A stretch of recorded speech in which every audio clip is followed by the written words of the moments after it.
할렐루야. 우리 하나님 말씀 오늘 여호수아서 21장 27절에서 45절까지 말씀을 함께 봉독을 했습니다.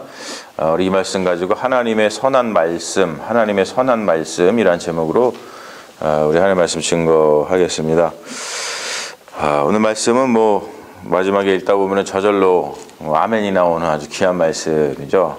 우리 인생 가운데서도 이런 역사가 있으면 얼마나 좋을까 생각을 합니다. 하나님의 말씀이 하나도 남김없이 다 응했다. 얼마나 감사합니까? 이렇게 될 거라고 믿습니다. 우리 주 예수 그리스도를 통해서 우리에게 전해준 그 복음, 그것이 이 세상 마지막 날에는 꼭 우리 모두에게 다 응할 줄로 믿습니다. 그것이 성경이 증거하고 있는 것이죠. 성경은 계속해서 그 얘기를 하고 있어요. 하나님께 뭔가 예언을 하시고 선지자를 통해서 하나님의 말씀이 예언되면 그 말씀이 다 응하는 것에 대한 그런 이야기죠. 그렇기 때문에 우리가 하나님의 말씀을 신뢰할 수 있는 것입니다. 오늘 말씀은 이제 나머지 레위 자손에 대한 땅 분배가 이제 끝나고, 그리고 이제 전체적으로 봤을 때는 이제 모든 지파가 기업을 다 이제 받는, 그래서 그것이 마무리되는 이제 그러한 말씀이에요.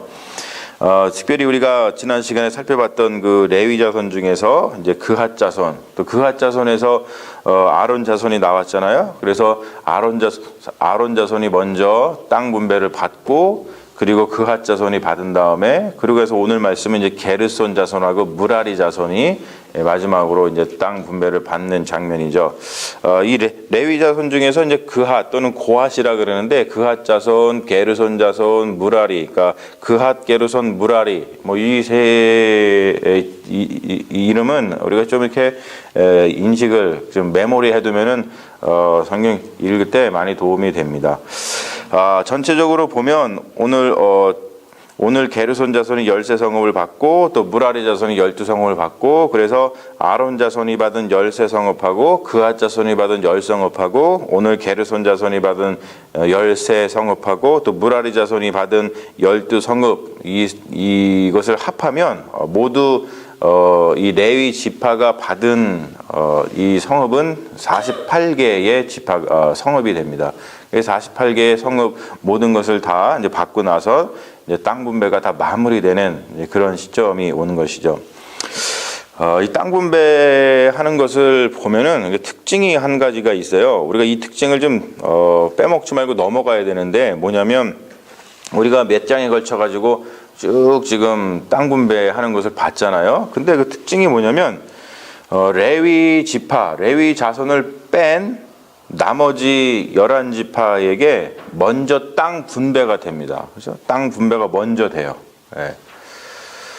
그러니까 레위 자손까지 합쳐가지고 레위 자손도 먼저 주는 것이 아니라, 레위 자손은 일단은 빼놔요. 빼놓고서는, 그리고서는 나머지 지파들한테 다 땅을, 기업을 분배를 합니다. 그게 특징이에요.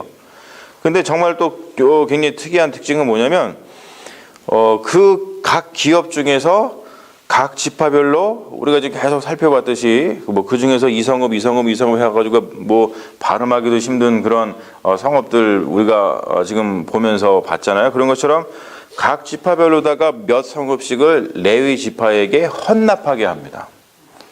이게 왜 이런 일이 있을까요? 그냥 차라리 하나님 그냥 처음부터 그냥 레위 지파한테 주지, 이게 무슨 줬다가 뺏는 것도 아니고, 이거 보면은 굉장히 좀 특이한 방법인 것 같아요. 근데 그것을 가만히 보면은 거기에 이제 써져 있는 그 어떤 그렇게 하는 행위에 대해서 써져 있는 그 단어가 뭐냐면 헌신, 헌납이라는 그런 단어가 되어 있어요. 헌납, 헌신. 뭐냐면 이 헌신이라는 것은 뭡니까? 하나님께서 주신 거라고 하는 감사와 믿음이 없이는 헌신할 수가 없거든요. 그러니까 이스라엘이 출애굽해가지고 광야를 지나서 또 여호수아의 지도 아래 가나안의 족속들과 전쟁을 벌여가지고 그 땅을 차지했습니다. 근데 자칫 잘못하면은 이스라엘 백성이 어떤 생각을 할 수 있겠어요? 우리가 출애굽해가지고 40년 동안 광야에서 정말 고생 많이 하고, 그리고 난 다음에 우리가 힘써 싸워가지고 우리가 쟁취한 거야, 내 거야, 이런 마음을 가질 수가 있어요. 하지만 하나님께서는 그거를 원하신 것이 아니죠. 이 가나안 땅은 누가 주신 거예요? 하나님이 아브라함과 이삭과 야곱을 통해서 약속해 주신 하나님의 약속의 말씀입니다. 그러니까 그것은 하나님이 주신 거기 때문에 그 하나님이 주신 거라는 것을 이스라엘 백성이 잊어버리지 않기 위해서 할 수 있는 방법이 뭐냐? 바로 이런 특이한 땅 분배의 방법이라고 오늘 말씀 증거하고 있어요. 그래서 하나님께서 주신 것이다, 내 힘으로 한 거야 라고 하면은 절대로 헌신을 할 수가 없어요. 헌신이라고 하는 것은 신앙의 바로미터입니다. 바로미터가 뭔지 아시죠? 재는 거 바로미터입니다.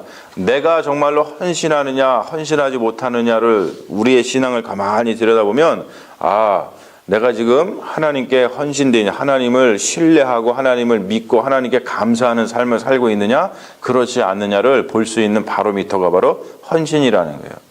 그래서 오늘 말씀 보면 참 은혜로운 게 뭐냐면 하나님의 선한 말씀이 다 응했다, 이 말씀이 정말로 은혜로운 말씀이지만 정말로 은혜로운 건 뭐냐면 레위 지파가 48개의 성읍을 나머지 지파들로부터 다 헌납을 받습니다. 그 뭐냐면 헌신했다는 거예요. 하나님의 말씀대로 헌신했다는 거예요. 그러니까 이스라엘 백성이 40년 광야를 지나서 또 이 가나안 전쟁을 통해서 그들이 무엇을 배운 거냐면 하나님이 우리와 함께 하시는구나, 이 땅은 우리가 차지한 것이 아니라 하나님께서 우리에게 주셨구나 라고 하는 하나님에 대한 그 놀라운 신앙의 성장이 있었다는 것을 보여주는 것입니다. 그래서 은혜로운 것이죠. 여러분, 이런 헌신이 우리 삶 가운데도 있었으면 좋겠어요. 우리가 신앙생활을 하면서 내가 예수 잘 믿고 있구나, 내가 하나님 잘 믿고 있구나 라는 것에 대한 이 바로미터가 헌신이라고 하는 것, 즉 하나님께 감사하고 하나님께 믿음을 두고 살아간다는 것이 헌신으로 나타난다는 것을 여러분 꼭 잊지 마시기를 주님의 이름으로 축원합니다. 43절하고 45절 말씀은 우리가 형광사인펜 같은 거 막 쳐놓고서는 뭐 계속 읽어도 손색이 없는 너무나도 귀한 은혜로운 말씀이죠. 오늘 말씀 보십시오. 여기에 보면은 세 가지의 이야기가 나오는데 뭐냐면 첫 번째, 맹세하사 주리라 하신 온 땅을 다 주셨다. 듣기만 해도 은혜스럽죠. 두 번째, 맹세대로 안식을 주셨다. 그냥 막 주신 게 아니라 맹세대로 안식을 주신 겁니다. 이들이 얻은 안식이 뭡니까? 이들이 40년 동안 광야에서 방황을 했습니다. 7년 동안 가나안 땅에 가나안의 족속과 함께 전쟁을 했어요. 자그마치 47년 동안 이 가나안 땅에 들어오기 위해서 정말로 온갖 고생을 했는데 이제 하나님께서 약속대로 이들에게 안식을 주셨다. 너무나 감사하죠. 세 번째, 맞선 자가 하나도 없다. 원수가 하나도 없는 거예요. 여러분, 이게 너무 중요합니다. 우리 인생을 살아가면서 우리의 삶을 힘들게 하는 우리의 원수 같은 어떤 것들이 많이 있어요. 어떤 단순히 사람을 얘기하는 것이 아니라 우리 인생에는 막 그런 것이 많이 있습니다. 이게 이렇게 우리가 시간이 흘러가고 뭔가가 잘 되고 프라스퍼 해야 되는데 중간중간에 뭔가 껴가지고 막 일이 꼬이고 힘들고 어렵고 하는 그런 원수 같은 어떤 일들이 많이 우리에게 일어나는데 이스라엘 백성에게는 맞선 자가 하나도 없었다. 원수들이 없었다. 얼마나 은혜스럽습니까? 여러분, 이 말씀을 붙들고서 여러분들의 삶 가운데서도 이 은혜로운 말씀이 여러분들의 삶 가운데 임하기를 이 말씀을 붙들고 날마다 기도하시기를 주님의 이름으로 축원합니다. 얼마나 감사해요. 주님 맹세하신 대로 모든 것을 주리라 하신 것을 다 주십시오. 주님 맹세하신 대로 우리에게 안식을 주십시오. 주님, 우리 삶 가운데 맞선 자가 없도록, 원수들이 없도록, 그래서 우리 삶이 힘들고 어렵지 않도록 주님 지켜주시옵소서. 이 말씀 붙들고 기도하는 거예요. 그럼 하나님께서 그 말씀을 왜 우리에게 응하게끔 만들어주지 않으시겠습니까? 이 세 가지가 제일 마지막의 말씀으로다가 다 마무리가 되죠. 무슨 말씀이냐면 선한 말씀이 하나도 남음이 없이 다 응하였다. 그래요. 이 영어 성경 보면은 다 응하였다가 뭐라고 나오냐면 all came to pass라고 나와요. 여러분, pass 너무나 기분 좋잖아요.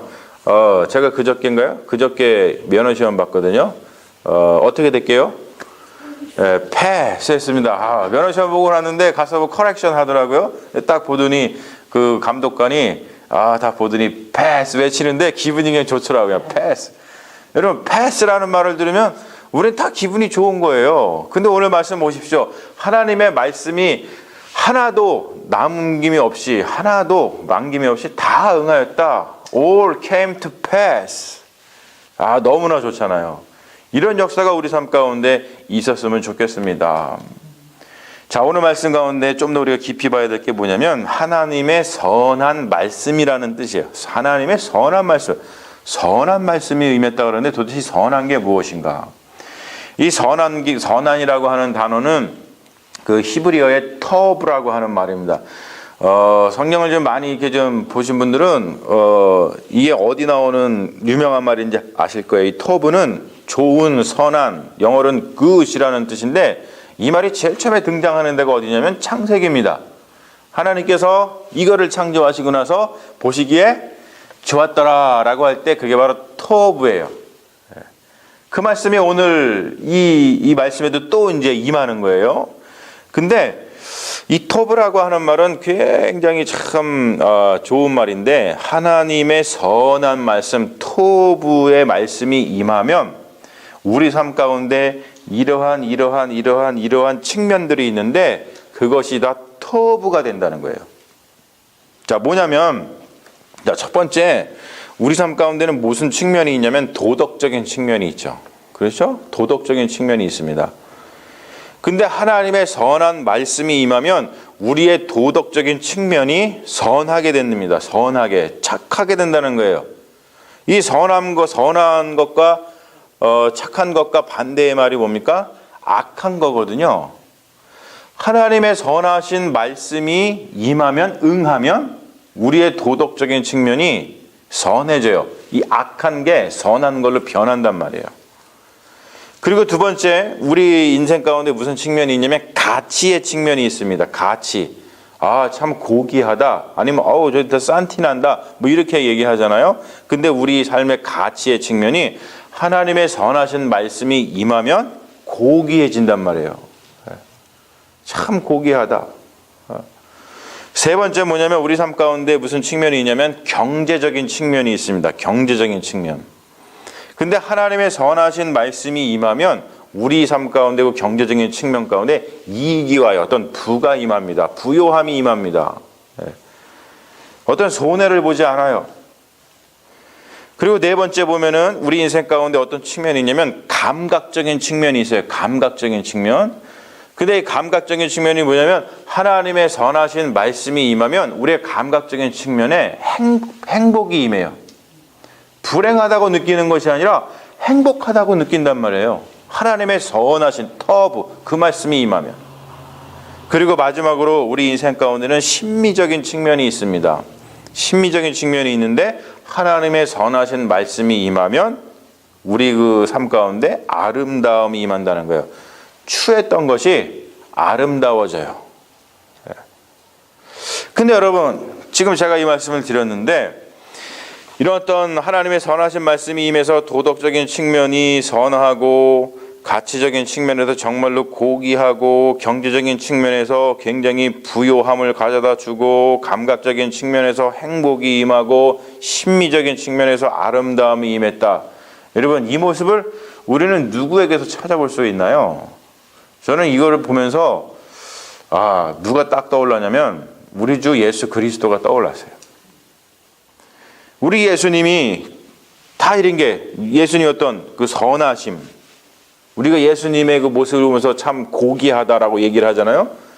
그리고 예수님이 어떤 뭐 본인 자체가 막 경제적인 부를 누린 건 아니지만 그 예수 그리스도의 어떤 그 부요함, 그렇죠? 우리에게 주시는 그 놀라운 은혜, 그리고 감각적인 측면으로 행복한, 고난을 당하셨으면서도 행복했어요. 그래서 윤동주 시인 같은 경우는 십자가라고 하는 시에서 이렇게 얘기하잖아요. 행복했던 사나이 예수 그리스도에게처럼 예수님을 행복했다고 표현을 하고 있어요. 그리고 마지막으로 심미적으로 예수님을 볼 때 우리는 아름다우신 예수님, 아름다우신 예수님 그러면서 우리는 예수님을 찬양합니다.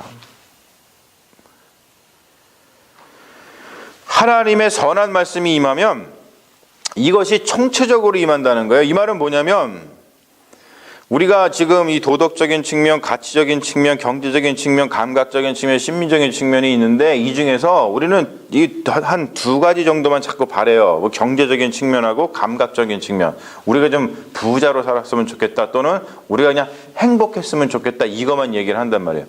근데 하나님의 선하신 말씀이 응하면 요 다섯 가지 중에서 이렇게 띄엄띄엄 오는 것이 아니라 이것이 총체적으로 온다는 것이죠. 무슨 말씀인지 아시겠죠? 여러분, 하나님의 말씀이 응하면 뭐 경제적인 부가 막 임하는데 그것만 임하는 것이 아니라 어떤 사람에게 경제적인 부가 임해요. 하나님의 말씀이 응하면. 근데 하나님의 말씀이 응하지 않은 것은 뭐냐면 경제적인 부는 막 있는데 도덕적으로 타락했어요. 또는 경제적인 부는 있는데 감각적으로 행복하지 않아. 그러면 그건 하나님의 말씀이, 하나님의 선한 말씀이 응했다고 볼 수가 없는 거예요. 하나님의 선한 말씀이 임했는지, 우리 삶 가운데 지금 임하고 있는지 아닌지 그것을 알 수 있는 이것도 바로미터라고 생각을 합니다. 한번 잘 생각해 보십시오, 여러분. 하나님의 말씀이 임하면 이 모든 것이 총체적으로 옵니다. 총체적으로.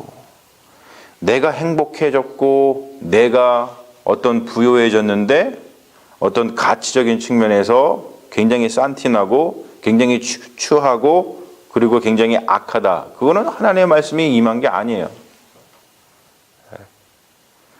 굉장히 저는 중요한 말씀이라고 생각을 합니다. 그리고 우리의 자신을 돌아보면서 이게 하나님의 말씀이구나. 하나님의 말씀이 응한 것이구나. 하나님의 선한 말씀이 응한 것이구나. 아닌 것이구나. 그것을 판가름해 볼 수 있는 귀한 잣대라고 생각을 해봅니다. 네. 여러분들도 우리가 늘 우리의 마음은 이거잖아요. 우리의 소망은 이거잖아요. 하나님의 선한 말씀이 이루게 하여 주시옵소서. 하나님의 선한 말씀이 응하게 하여 주시옵소서. 라고 할 때 이렇게 모든 것에서 우리 삶 가운데 모든 것에서 총체적으로 이러한 것들이 일어나야지만 하나님의 말씀이 이렇게 온전하게 우리에게 응한 것인 것을 여러분들 깨달으셔서 이러한 축복을 좀 받아야겠구나 그런 소망을 품고서 살아가셔서 언제나 하나님의 선한 말씀을 통해서 여러분들의 삶이 주 안에서 날마다 귀한 안식을 얻을 수 있도록 안식을 얻으시기를 주님의 이름으로 간절히 축원합니다. 아멘. 우리 잠시 기도하겠습니다. 주여, 주님의 선한 말씀이 응한 것이 무엇인지를 오늘 말씀을 통해서 우리 다시 한번 보게 됩니다. 정말로 이 말씀을 나누고 또 이 말씀을 함께 보는 것만으로도 우리 마음이 참 기쁘고 즐겁습니다. 주님, 우리도 이런 하나님의 선한 말씀이 날마다 응하는 믿음의 삶 되게 하여 주시옵소서. 이런 선한 말씀이 총체적으로 임해서 우리의 삶이 날마다 주 안에서 형통하게 하시고 우리의 삶이 주 안에서 날마다 행복한 귀한 삶이 될 수 있도록 주님 역사하여 주시옵소서. 감사드리며 우리를 구원하신 예수님 이름 받들어 간절히 기도 올리옵나이다. 아멘. 할렐루야. 믿습니다.